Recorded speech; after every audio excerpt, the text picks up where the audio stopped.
Welcome back, everybody. For this video, I want to talk about my top 10 favorite games that I've played this year. These games I've sank countless of hours into and have had a blast playing. This list is in no particular ranking order, and not all of these games came out in 2024. It's just the games I played most this year. So with that being said, let's start with the first one on our list. Number 10 on our list is Vampire Survivors. I played this a ton on mobile. This survivor genre is new to me this year and insanely addictive. There are a ton of these games, but Vampire Survivors is pretty much considered the original one to start this genre. Simply, it's all about fighting many enemies and surviving until the end, getting weapons and upgrades along the way. With so many characters, stages, unlocks, and a whole lot more, including like secrets and stuff, it feels like you're constantly unlocking things and progressing, and there's never a shortage of unlocks. Number 9, Trail Out. I've been searching for a while to find a good racing game. The genre is pretty scarce nowadays to find many games in it, as not many seem to play these games, unfortunately, at least nowadays. Trailout was a game I found randomly searching during a sale. It was just a couple dollars, and I expected a so-so experience until I actually played it. This game feels like what a true sequel to Flat Out Ultimate Carnage would be. The cars look amazing, the destruction is visually appealing, and the overall feeling of the racing and driving itself just feels perfect for an arcade demolition racer. It does have some issues with the audio vehicles, and the voice acting kind of sounds like AI generated, but that doesn't detract from the experience. I didn't get the game to have an impactful story to it. I got it to race cars and destroy cars. And by the way, Trailout probably has one of my favorite video game soundtracks I have played in a long time. I absolutely love the artists that they chose to be in this game during racing. It's incredible. Number 8, Elden Ring. If there was an RPG that could almost be the king of RPGs, it would probably be Elden Ring. As frustrating and aggravating Souls-like games are to me, beating bosses and just feeling yourself get stronger is so satisfying.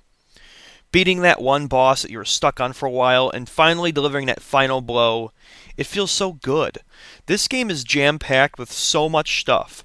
A massive map with so many places to explore. There's so many weapons and armor with upgrades.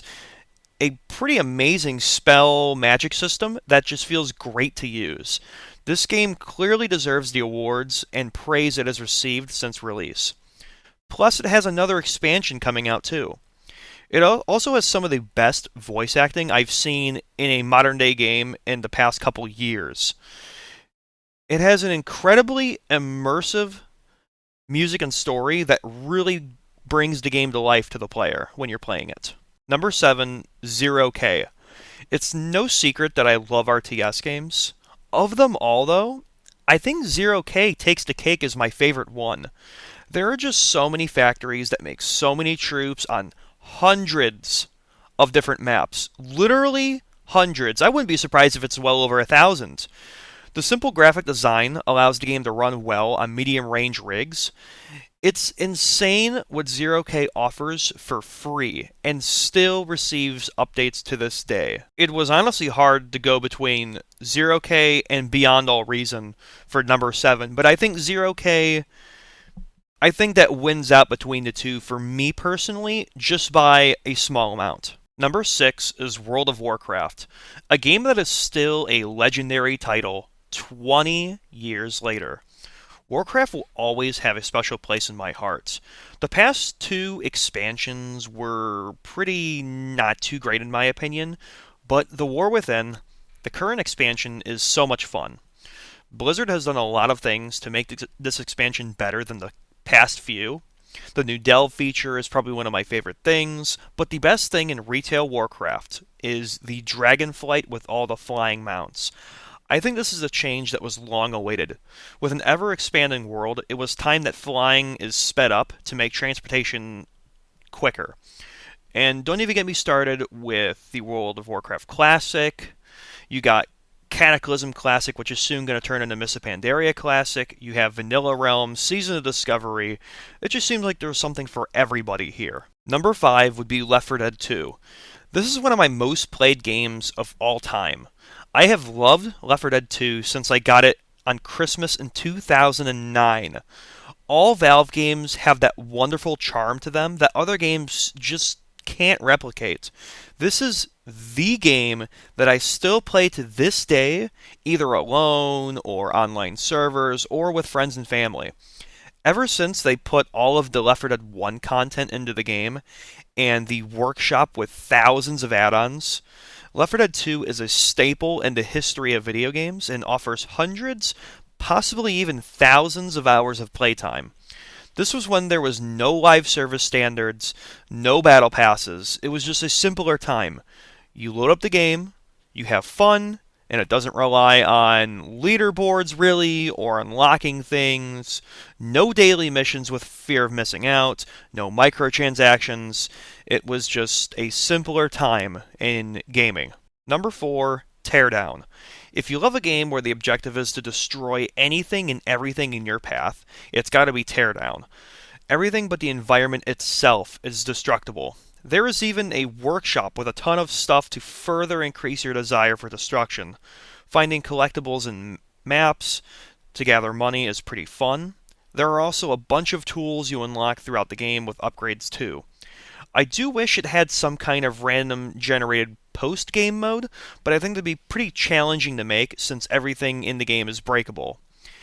There is also a number of features like changing the timer, because a lot of levels have a timer that some people seem to have an issue with, so you can either disable it or increase the time.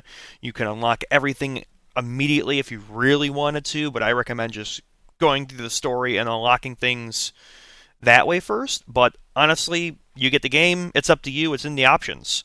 So feel free to unlock everything if you really want to. And just have a full-on explosive sandbox experience.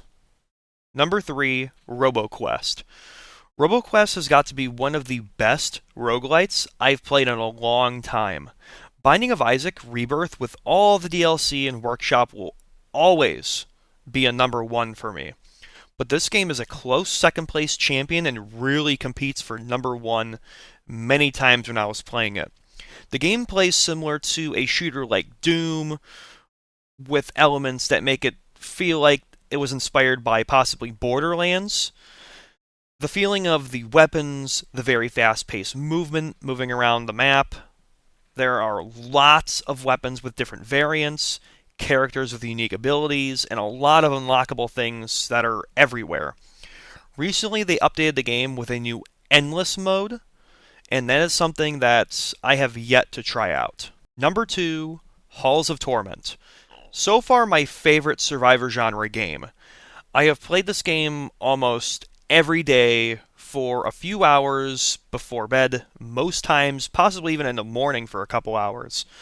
Halls of Torment takes what Vampire Survivors does well and evolves on top of it. So many characters and abilities with further evolution like upgrades. The game has a bit of a slow start in terms of feeling powerful during your runs, but once you unlock Agony Mode, that is where the game truly begins. There are many, many layers in this game that you'll be surprised to find once they unlock. Here we are at number 1, Battlefield 2042. Battlefield is easily one of my favorite shooters of all time. I go way back to the first Battlefield game, Bad Company 2. I've been a big fan of this series since then, and have probably sank hundreds of hours into every game since then. 2042 is the only Battlefield I did not purchase on day 1.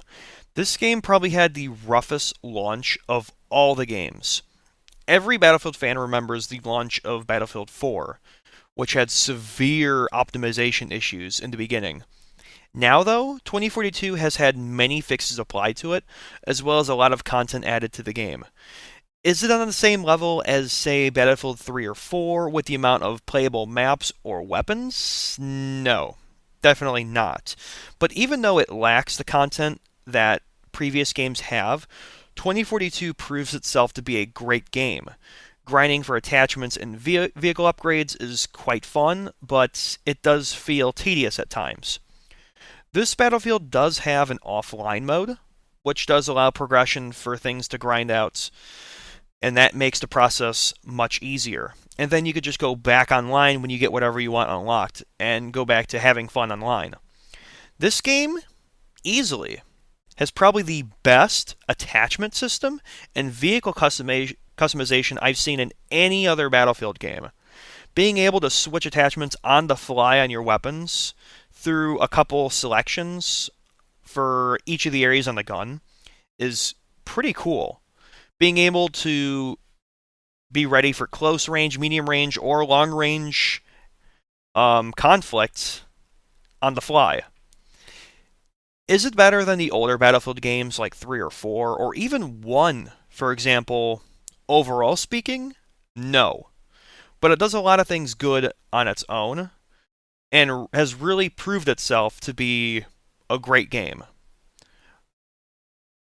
And with all that being said, that is my top 10 favorite games of 2024 that I've probably put the most hours into this year. I hope you guys enjoyed. Let me know in the comments if there's any games you guys have had favorites this year and have put a ton of time into. But with all that being said, if you guys enjoyed, be sure to leave a like and subscribe. And thank you for watching.